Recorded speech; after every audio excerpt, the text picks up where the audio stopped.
바울의 신앙에 세 가지 중요한 자세를 언급하고 있습니다. 첫째는 알고자 하는 것이고, 두 번째는 본받고자 하는 것이고, 세 번째는 이루려 하는 어떤 목표 지점에 도달하려고 하는 것입니다. 알려고 하고, 본받으려고 하고, 이루려고 하는 것. 그것이 바울 신앙의 모습입니다. 그럼 바울이 무엇을 알려고 하고, 또 무엇을 본받으려고 하고, 또 무엇에 이루려고 했을까? 한마디로 예수님에 대한 모든 것입니다. 예수님을 알려고 하고, 예수님을 본받으려고 하고, 예수님이 정하신 목표에 이르려고 한, 그것이 바울의 신앙의 행로입니다. 자, 첫째로 바울은 예수님을 알려고 했습니다. 세상에 지식이 많죠. 백과사전에 들춰보면은 세상에 지식이 얼마나 많은지 참 많고도 많은데, 그 많은 지식이 다 똑같이 가치가 있는 것일까? 사도 바울은 내가 예수 그리스도를 아는 지식을 가장 고상한 것으로 여겼다.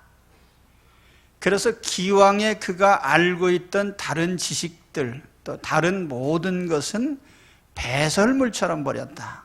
배설물이라는 것은 아주 속된 말로 하면 똥이죠. 예. 그러니까 내가 기왕에 가지고 있던 지식이나 권세나 가지고 있던 소유 재산, 그 어떤 것이든지 예수님을 아는 것에 비하면 다 그것은 배설물이다. 하수도, 별 볼 일 없는 것이다. 다 버리고 한 가지만을 알기로 했는데, 그것이 바로 예수 그리스도를 아는 것입니다. 그런데 이 예수 그리스도를 아는 것은 단순히 책을 보고 아는 게 아니고, 여기 안다고 하는 이 말의 의미는 교제를 통해서 아는 거예요. 바울은 오늘 여기에 참여한다는 말을 했습니다. 참여함. 예수 그리스도의 부활, 고난에 참여하는, 이 참여한다는 말이 헬라어로 코이노니아예요. 흔히 교제라는 말로 해석을 합니다. 예수님을 그냥 아는 게 아니고 예수님과의 교제, 만남을 통해서 예수님을 알게 되는 거예요. 그리고 예수님이 걸어가신 그 길을 똑같이 걸으면서, 예수님이 고난을 받으셨으니 고난의 길을 같이 걸으면서 예수님이 삶의 자취를 보여주신 삶의 자취를 따라가면서 예수님과 교제하는 가운데 알게 되는. 그래서 이 세상에 지식이 많이 있지만 가장 생생한 지식은 체험을 통해서 아는 것입니다. 그리고 그 체험은 우리 사람과 사람 사이의 교제를 통해서, 만남을 통해서 함께 사는 가운데 얻는 이런 지식이죠. 오늘 무엇을 알기를 원하십니까? 어떤 지식을 원하십니까? 기왕에 가지고 있는 지식들 가운데 정말 내 인생에 소중한 가치 있는 지식이 있다면 그것은 예수 그리스도를 아는 지식인 것을 깨달으시고, 우리가 기왕에 그리스도인이 되었으니 이제는 예수님을 아는 일에 깊이 있게 들어가시기 바랍니다. 그리고 바울의 목표는 어느 목표에 도달하는 것인데 이것을 이루려 한다, 이런 표현을 썼습니다. 그런데 바울이 도달하려고 하는 목표가 뭐냐 하면 부활에 이르는 거예요. 부활. 어떻게 해서든지 죽은 자 가운데서 부활에 이르려 하노니, 11절에 보면 그렇게 했습니다. 어떻게 해서든지 부활에 이르려고 한다. 여기 이르다는 말, 이 단어의 의미는 어떤 목표 지점에 도달하는 것을 말합니다. 오늘 우리 신앙의 목표 지점이 어디입니까? 물론 우리가 천국을 목표로 합니다마는 우리 개인적으로 내가 부활하는 것에 대한 목표, 부활을 목표로 하는 삶. 그리스도인들은 누구나 부활을 목표로 삼고 살아야 됩니다. 부활의 목표. 내가 반드시 부활에 도달해야지. 이 부활의 목표를 확실히 하고 사셔야 돼요. 근데 여기 이르다라고 하는 이 말에 대해서 우리가 좀 생각해 보면은 이 말이 약간은 이상한 표현이에요. 부활이라고 하는 것은 내가 인간적인 노력으로 만들어내는 게 아니거든요. 여러분, 노력한다고 부활할 수 있어요? 힘쓴다고 부활할 수 있습니까? 부활은 주님만이 주시는 것이고, 주님이 부활을 주실 때에 일시에 우리를 일으켜 주실 것입니다. 그렇기 때문에 우리가 부활하는 것은 인간적인 노력에 의해서 되는 것이 아니고 일거에 주님께서 이루실 일입니다. 그렇다고 하면 바울이 부활에 이르려고 항상 노력을 하고 있다. 그 말의 뜻이 무엇입니까? 그것은 바울이 평소에 부활을 전제로 하루하루를 살아가고 있다, 그런 의미예요. 부활을 목표 삼아서 살아가고 있다. 부활할 자로서의 처신이죠. 부활에 관심을 갖고 부활을 위해서 살아갑니다. 물론 부활은 세상 종말에 일어납니다. 종말에 부활할 사람인데 종말적인 것으로 여기지 않고 부활할 사람답게 오늘을 사는 거예요. 자, 예를 든다면은 우리가 죽음을 경험을 해야 되는데 우리 누구나 죽음에 직면해 있어요. 그런데 죽음을 두려워하지 않고 삽니다. 부활을 바라보고 사는 사람은 죽음을 두려워하지 않아요. 죽으면 어떻게 하지? 병드는 것을 두려워하지 않고, 박해를 두려워하지 않고, 가난과 굶주림을 두려워하지 않습니다. 살든지 죽든지 오직 내 안에서 그리스도가 사시는 것, 그게 바울의 삶이거든요. 그렇기 때문에 부활할 사람이기 때문에 나는 죽을 사람이 아니에요. 살아날 사람이에요. 부활할 사람답게 죽음에 매이지 말고 사십시오. 그것이 그리스도인의 삶이에요.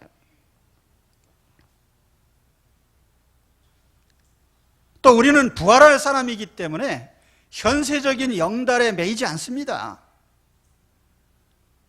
우리가 세상 사는 동안에 사람들이 힘쓰는 일 많잖아요. 돈 버는 일, 높은 집이 유명해지는 거. 그러나 이 모든 것은 지상에서 한시적인 것이고 정말 중요한 것은 우리가 부활에 이르는 것이고 영원한 삶을 누리는 것입니다. 그렇기 때문에 부활 신앙을 가진 사람은 현세 영달에 과도하게 신경 쓰지 않고 삽니다. 잘 되든지 못 되든지 그것이 현실의 나의 삶을 크게 좌우하지 않는단 말이에요. 불행을 느끼거나 낙심하거나 그렇지 않습니다. 또한 부활을 목표로 사는 사람들은 경건하게 삽니다. 조만간 주님을 대면할 것을 알기 때문에 하루하루 하나님이 기뻐하시는 삶을 살려고 하죠. 나의 향락이나 사람의 비위를 맞추려고 살진 않아요. 하나님을 기쁘시게 하는, 그러니까 하나님이 싫어하시는 일은 안 하죠. 왜냐하면 부활에 이를 때에 주님 앞에 설 것이기 때문에. 그래서 오늘 부활을 목표로 날마다 부활을 이루려고 산다고 하는 이 바울의 말을 잘 마음에 담고요. 부활을 위해서 사시는 분들이 되시기 바랍니다. 부활절에 정말 중요한 것이 무엇이겠어요? 부활을 가진 자다운 삶으로 돌아오는 것입니다.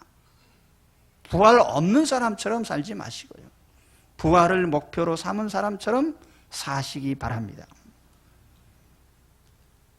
그리고 바울은 또한 오늘 세 번째로 주님을 본받는 삶을 살려고 했어요.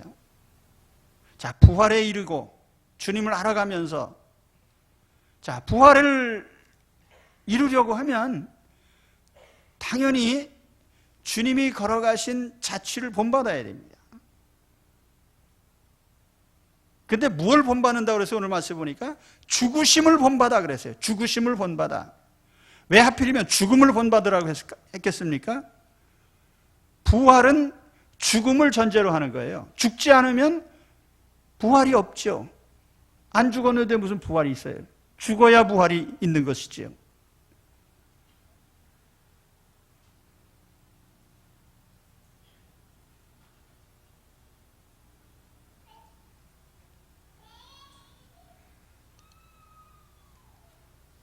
이 본받는다고 하는 이 단어를 헬라어로 하면 쉼모르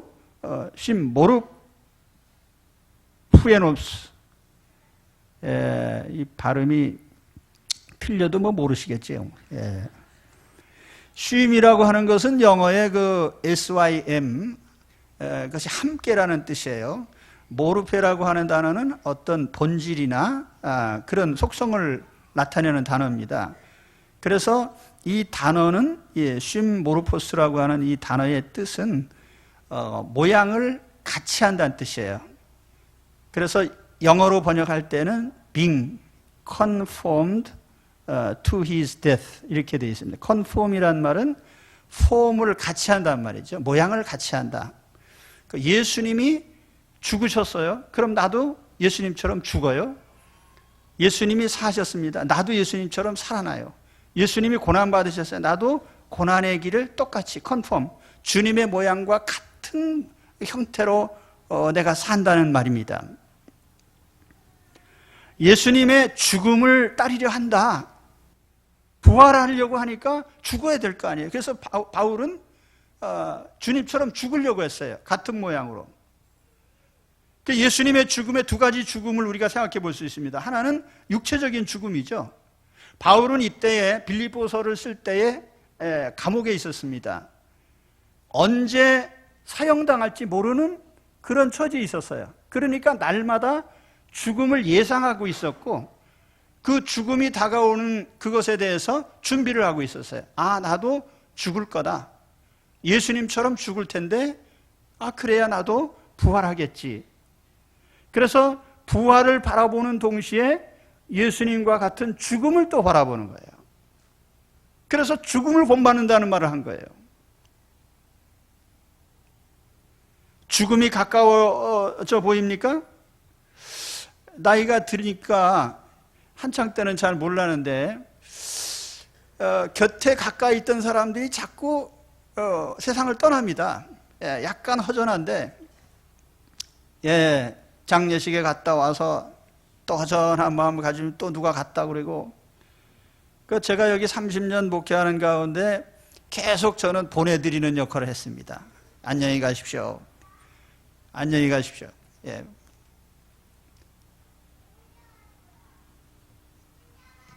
그러므로 오늘 우리도 육체를 반납할 준비를 해야 합니다.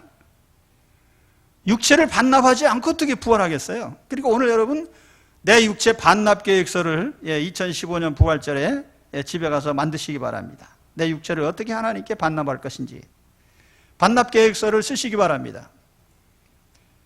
아무도 아멘 안 하시네요. 제가 어렸을 때 이제 흙 가지고 장난을 하잖아요. 흙 속에다 손을 집어넣고 흙을 덮어서 이렇게 두들기면서 손을 넣고 딱 다져가지고 빼면은 그 앞에 이렇게 굴이 생기잖아요. 두꺼비 집입니다. 그때 이제 주문을 외워요. 두꺼봐 헌집 줄게 새집 따오 그러면서 장난하는데 그런 장난 아마 우리 연세에 있는 분들은 아실 겁니다. 헌집을 줘야 새집을 주지. 헌집을 안 주면 새집 안 줍니다. 그러니까 우리의 낡은 몸은 반납해야 새 몸을 얻는 거예요. 낡은 몸을 반납 안 하고 새 몸을 받을 수는 없어요. 고린도서 15장에 사도 바울이 한 말을 보면은 씨를 땅에 심어서 씨가 썩어져야 새 싹이 나오지. 그러니까 우리 헌 몸을 땅에 안 묻고 나서 어떻게 새 몸이 나오느냐? 그러니까 당연히 우리는 우리 몸을 땅에다 심을 준비를 해야 되는 거예요. 육체의 반납. 우리가 가진 몸은 반납할 몸이에요. 그렇기 때문에 너무 꾸미려고 애쓰지 마세요. 저는 생긴 대로 삽니다. 몽골리안의 고유한 형태, 자랑스럽죠. 지구상의 종족들이 많지만 몽골리안의 장점이 참 많아요. 이 우수한 품질을 왜 굳이 바꾸려고 합니까? 몽골리아는 광대뼈가 나와서요, 비싼 돈 주고 그걸 고통을 참으면서 깎아내. 그 왜 생긴 대로 하나님께서 주신 대로 사시지. 그렇게 아무리 갖고 봐야 세월 지나면 쭈그렁망탱이가 됩니다. 그걸 뭐 비싼 돈 들여가지고 그렇게 해요. 요즘에 몸을 뜯어 고치는데 많이 들어가면 억대로 들어간다고 그래요. 그래봤자 몇 년 못 갑니다. 차라리 이 몸을 반납하고 새 몸을 받을 계획을 세우시기 바랍니다. 여러분, 만일 하나님께서 야, 그래, 내 몸을 내가 받고 새 몸을 줄 텐데 어떤 몸을 줄까? 그러면 여러분 어떤 몸을 원하십니까? 동양 사람이요, 서양 사람이요? 청년입니까? 중년입니까? 노년입니까? 죽을 때 모양대로 살아난다면은 일찍 죽는 게 낫죠.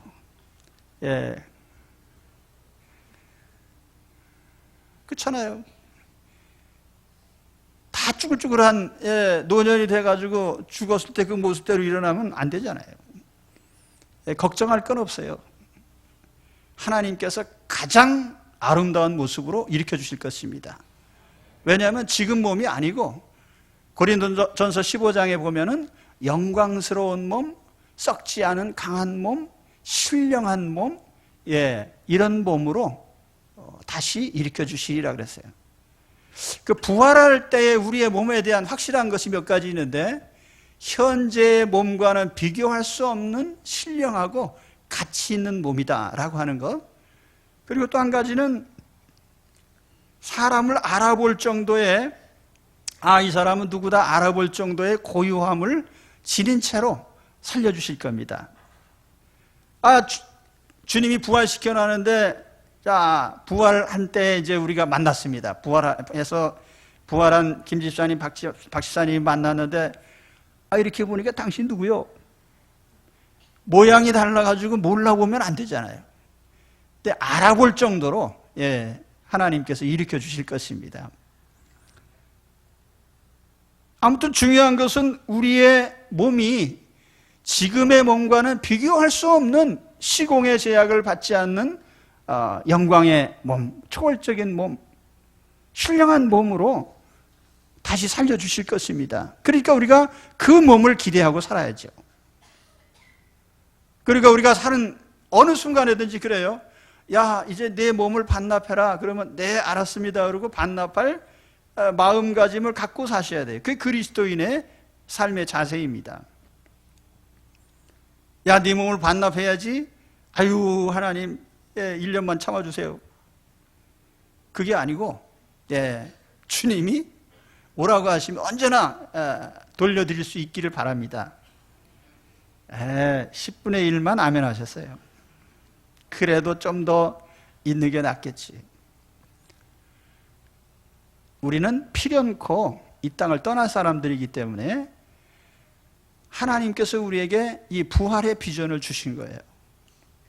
그러니까 그리스도인이 누구냐 하면 우리가 부활하는 것을 바라보고 부활의 참여자로 살아가는 거예요. 그래서 바울은 항상 주님과 같이 죽기를 원했습니다. 죽어야 사니까. 그러니까 육체의 죽음. 그 육체적으로 죽는 것에 대해서 두려움을 갖지 마시고 오히려 하나님께 반납하고 새 몸 받을 계획이나 세우시기 바랍니다. 그 또 한 가지 죽음이 있어요. 그건 뭐냐면 자아의 죽음이야. 왜냐하면 자, 바울이 이런 말을 했습니다. 형제들아, 내가 그리스도 예수 우리 주 안에서 가진 바 너희에게 대한 나의 자랑을 두고 단언하노니 나는 날마다 죽노라. 나는 날마다 죽노라. 목숨이 한 개밖에 없는데 어떻게 날마다 죽어요? 그러니까 이 죽음은 육체적 죽음이 아니에요. 자아의 죽음이에요. 살아있지만 인격적인 죽음. 그게 예수님이 당하셨던 거거든요. 그 예수님이 하나님의 아들이신데 죄가 없는 분이 죄인 중에서도 상죄인인 빌라도한테 재판을 받았어요. 나쁜 놈이 선한 사람을 재판한 거거든요. 그리고 그 재판의 증인도 전부 나쁜 놈이에요. 예수님의 죄가 없는 죄를 날조해가지고 신성 모독했습니다, 성전 모독했습니다 해가지고 예수님의 죄를 입증했거든요. 가짜 증인, 죄인 중에 상죄인 재판관, 그리고 그것도 모자라서 예수님 침뱉고 모욕하고 네가 하나님의 아들이냐, 네가 너를 살려봐라, 온갖 조롱을 다 했단 말이에요. 인격적인 모독을 다 당했어요. 인격적으로 죽임을 당했단 말이에요. 그걸 다 주님이 당하셨어요.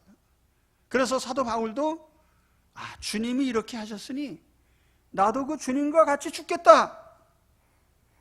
바울 역시 로마 시민권자이고 배울 만큼 배운 사람인데 억울하게 붙잡혀서 매를 맞고 감옥에 갇히고 재판받고 마지막에 참수형을 당했단 말이에요.